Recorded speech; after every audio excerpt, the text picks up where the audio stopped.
Shalom, bertemu kita kembali dalam renungan santapan firman Tuhan.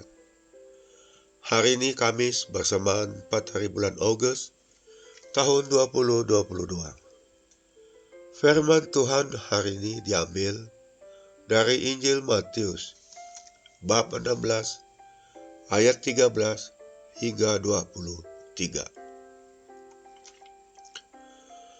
Setelah Yesus tiba di daerah Kaisarea Filipi, ia bertanya kepada murid-muridnya, kata orang, siapakah anak manusia itu?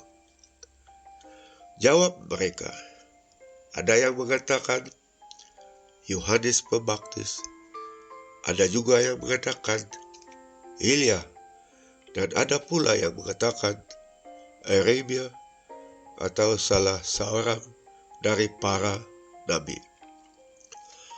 Lalu Yesus bertanya kepada mereka, tetapi apa katamu, siapakah aku ini?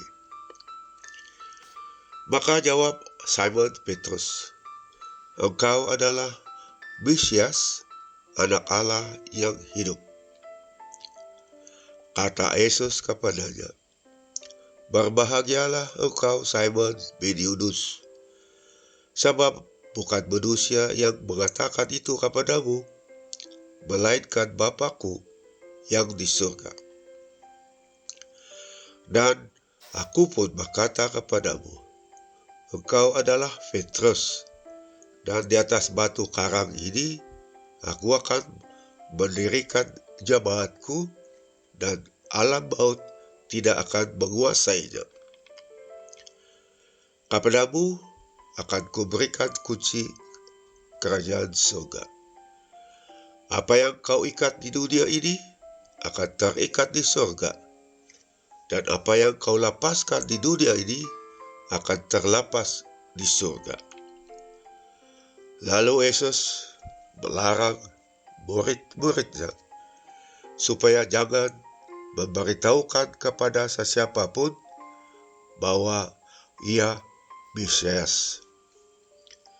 Sejak waktu itu, Yesus mulai menyatakan kepada murid-muridnya bahwa ia harus pergi ke Yerusalem dan menanggung banyak penderitaan dari pihak tua-tua, imam-imam kepala, dan ahli-ahli Taurat, lalu dibunuh dan dibangkitkan pada hari ketiga. Tetapi Petrus menarik Yesus ke samping dan menegur dia. Katanya, Tuhan, sekiranya Allah menjauhkan hal itu sekali-kali tak akan menimpa engkau.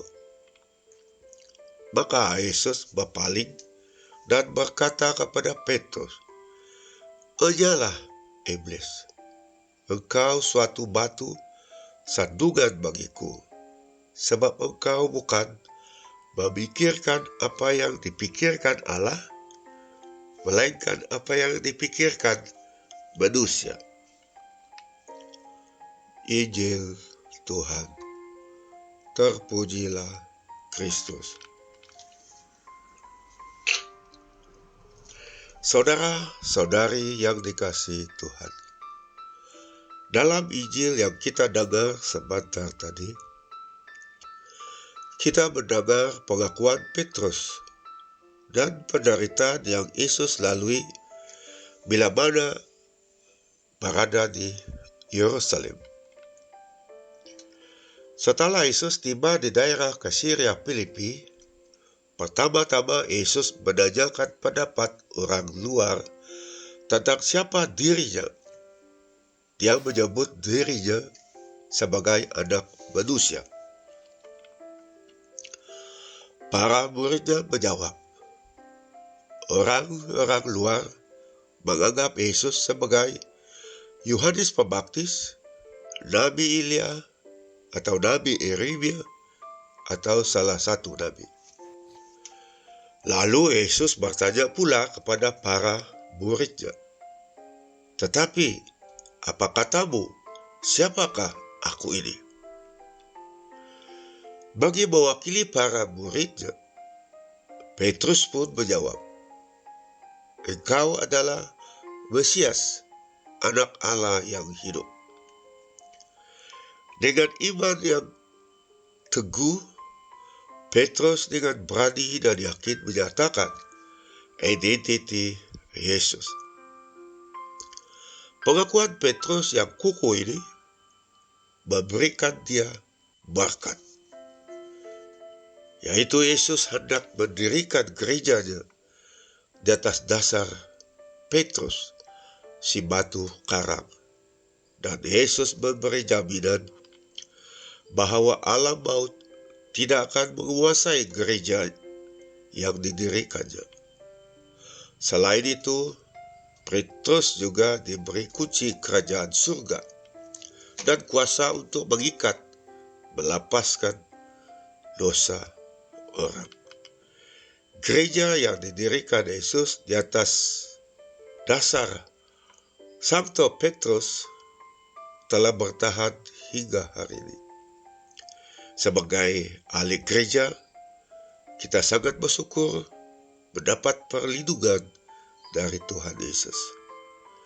Saudara-saudari yang dikasihi Tuhan, marilah kita contohi dan ikuti pengakuan Santo Petrus untuk menyatakan iman kepercayaan kita bahwa Yesus adalah juru selamat kita. Dialah jalan, kebenaran dan kehidupan. Dengan pengakuan ini, kita lebih berani dan giat bersaksi bagi Tuhan Yesus dalam pelayanan kita masing-masing. Sebagai umat biasa, kita tidak terlepas dari berbagai halangan dan masalah. Namun, kita harus yakin dan percaya bahwa Yesus mampu melepaskan kita dari semua beban berat itu. Yesus telah berjanji akan tetap menyertai kita dan alam maut tidak akan menguasai kita lagi. Saudara dan saudari yang dikasihi Tuhan, bila Yesus menyatakan tentang penderitaan yang akan dialaminya dengan masuk ke Yerusalem, Petrus tidak mau menerima penderitaan. Apalagi jika penderitaan itu menimpa pada Yesus pula. Pada Petrus, Yesus adalah Tuhan. Mana mungkin dia menderita? Petrus berkata, "Tuhan, sekiranya Allah menjauhkan hal itu sekali-kali tak akan menimpa engkau." Petrus ingin melindungi Yesus, namun perbuatan itu tidak disukai Yesus karena dia menghalangi Yesus mentaati kehendak Bapa. Petrus tidak memikirkan kehendak Allah, melainkan hanya memikirkan kehendak manusia.